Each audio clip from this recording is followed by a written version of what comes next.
Welcome to part 1 of a two-part presentation on monetary policy. This presentation is suitable for any student studying economics at a pre-university level, whether it's IB, A-levels, AP, or any other foundation level economics courses. Some first-year undergraduate may also find it useful to get the basics of monetary policy. In the first part of this two-part presentation, we'll first be identifying the instruments of monetary policy and the role of central banks. Then, we'll be applying an expansionary monetary policy to the economic challenges brought by the coronavirus in 2020. This would cover the knowledge and application part of your economics course. In the second part, we will be going into the technical analysis, analyzing the expected lines of causation from a decrease in the central bank's base interest rate, which is a form of an expansionary monetary policy. This part will cover the analysis part of your economics course. Alright then, first, let's try to fulfill the first assessment objective of your course, the knowledge part for this topic, which is to identify the instruments of monetary policy and the role of central banks. Just a quick recap before we go on further. Monetary policy is one of the two demand-side policies. This means that the lines of causation developed later will always relate to the changes in aggregate demand.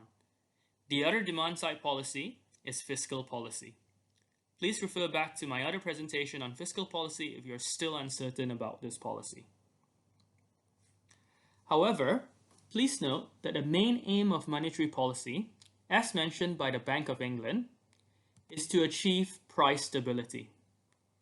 Therefore, it is very likely that questions about monetary policy will be asking about how monetary policy controls inflation, and therefore your lines of causation should always be brought back to inflation. That being said, there has also been exam questions asking you to connect monetary policy with other macroeconomic objectives, such as unemployment, economic growth, or even the current account balance. As defined in the definitions list, monetary policy is the manipulation of monetary instruments to affect the supply of money in the economy, such as changing the base interest rates or quantitative easing. This means that changing the base interest rates or quantitative easing are both instruments of monetary policy. In this two-part presentation, we will focus on base interest rates. Quantitative easing will be covered in a separate presentation. Before we move on further, it is important to note that fiscal policy and monetary policy are conducted by different policymakers. Fiscal policy and monetary policy are both macroeconomic policies, and both can help achieve the various macroeconomic objectives. However, monetary policy is conducted by the central bank of a country, while fiscal policy is done by the government. For example, the head of state, head of government, Minister of Finance, or cabinet. As of April 2020, when this video was made, for example, in the UK, monetary policy is being decided by Andrew Bailey and the Monetary Policy Committee in the Bank of England, which is the central bank of the UK. And fiscal policy is being made by Boris Johnson, the Prime Minister of the UK, Rishi Sunak, the Chancellor of the Exchequer, which is the Minister of Finance equivalent in the UK, and the Conservative Party Cabinet. Both these institutions in the UK and many other developed economies are actually independent from each other. The role of the central bank, however, is not limited to monetary policy. Central banks are also the banker to the government, banker to the banks, sometimes called the lender of last resort. They also regulate the banking industry. However, we'll focus on only one of the roles of central bank in this presentation, which is the implementation of monetary policy. The central bank implements monetary policy, as mentioned before, to meet an inflation target. In the UK, this target is 2% as measured by the Consumer Price Index, or CPI. How does the central bank attempt to do this? This answer is by changing the base rate of interest and quantitative easing.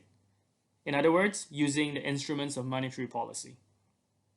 In the UK, the Governor of the Bank of England and his Monetary Policy Committee meets every month to discuss and come up with an appropriate monetary policy for that specific period of the economic cycle. So, what is this base interest rate that we have been talking about? Interest rates, as you already know, can be defined as the cost of borrowing and the returns from savings. This means that when one borrows money, the extra money that they have to pay back is the interest rates. And when one saves money, the extra money that they gain from savings is the interest rates. But what is the difference between this and the base interest rate? In fact, the central bank's base interest rate is the single most important interest rate for an economy.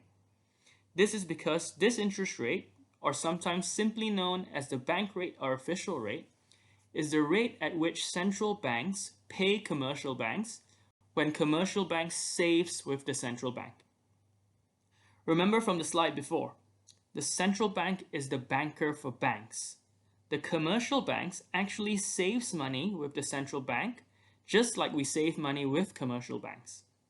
So this means that just like you and me saving money in or borrowing money from banks like HSBC, Santander, Citibank, or Lloyds, these banks, HSBC, Santander, Citibank, or Lloyds, also save with the central bank of the country that they are operating in. Therefore, a change in the base rate by the central bank should influence the rate commercial banks charge people who borrow money from them, or the rate of interest that the banks pay to people for saving their money. Therefore, central banks can use base interest rates to affect economic activity in two ways: by increasing their base interest rates or decreasing their base interest rates. These are called monetary policy stances.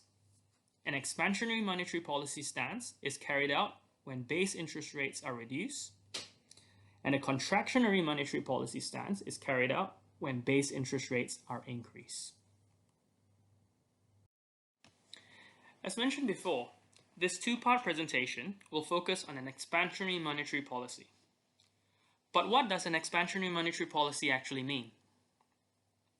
An expansionary monetary policy is when the central bank decreases interest rates to stimulate aggregate demand. We already know this. But why would a central bank want to stimulate aggregate demand? Think about the macroeconomic objectives and what was mentioned earlier about the responsibility of the central bank. Pause this video for a while and go back to the previous slides to figure it out. Okay, so the most likely reason for this, if you've thought about it, is to stimulate inflation, increase economic growth, reduce unemployment, or even reduce the current account deficit, or increase the current account surplus. So these are the macroeconomic objectives that we want to achieve. And this is what an expansionary monetary policy could do. Before going into the technicalities of an expansionary monetary policy, it is probably useful to try to put such policies into context in the real world. If you're stuck at home due to the coronavirus pandemic now, or if you are learning about this after the pandemic has ended, there's actually no better way to apply this concept to the policies that are being implemented during the coronavirus pandemic in 2020. Due to the pandemic in 2020, many economies have actually cut down its base interest rates. At the time when this presentation was made, the Bank of England, the Central Bank of the United Kingdom, has already cut its base interest rates from 0.75% to 0.25%. The Federal Reserve, the Central Bank of the US, has cut its base rate from 1% to 0%. The Bank of Korea, the Central Bank of South Korea, has cut its base rate from 1.25% to 0.75%. And Bank Negara Malaysia, the Central Bank of Malaysia, has cut its interest rates from 2.75% to 2.5%. This is because all these central banks believe that a cut in the base interest rates could reduce the negative economic impact of the decrease in economic activity due to the coronavirus. In other words, what central banks were trying to do is to increase economic activity in one way or another to offset the negative economic impact of the global pandemic. It is clear, therefore, that an expansionary monetary policy will be used to try to stimulate economic activity to ensure that the macroeconomic objectives could still be achieved. Therefore, the most likely reason for a cut in base interest rates by these central banks is to stimulate inflation, increase economic growth, reduce unemployment, or even reduce the current account deficit or increase current account surplus.